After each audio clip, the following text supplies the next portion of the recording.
Let's see now how we can add a camera. So if we go to cinematic here, we have this sign camera actor, and that is exactly what we want to add. So let's put it in a scene, and you can notice that as soon as we put it in a scene, there is this sign camera actor 1 window pops up that is showing us basically the view through the camera. And this is really nice, so you can basically imagine this like you being the controller of the camera and how you would move it and position it. And all the same settings work here: rotate or move, of course.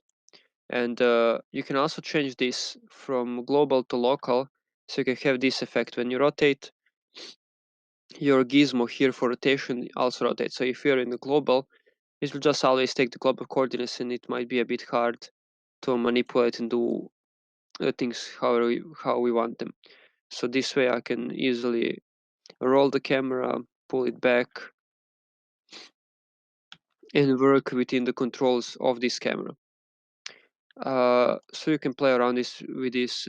You of course use a lot of the normal shortcuts that we learned for controlling around, so holding right click, WSAD, holding alt left click, and all that.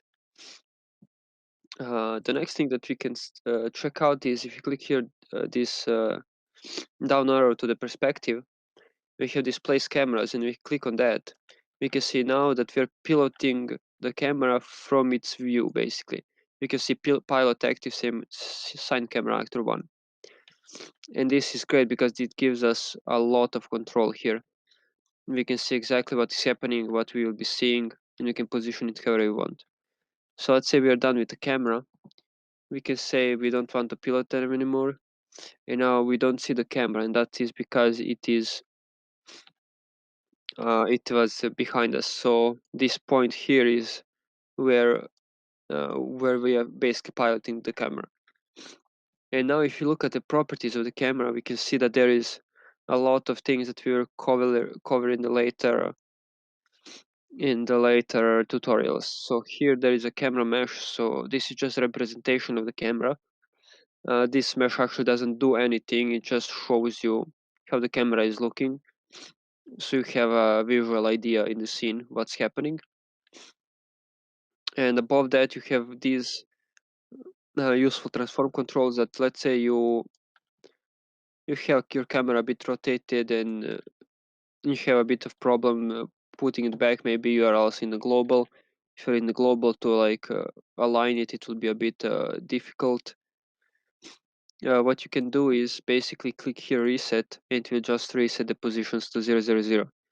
And now we are straight and to the side. And you can also reset the location, and as you can see, it goes to 0, 0, 0 here. And that is also the reason why I put the character onto 0, 0, 0. So everything is there if you need to reset it, if we need to edit, and so on. Here you can also have your aspect ratios or camera types, so depends on if you want to recreate some camera that already exists, you can do that. You can also do the custom. It all depends basically on what you want. Also focal length, now this that we'll cover later.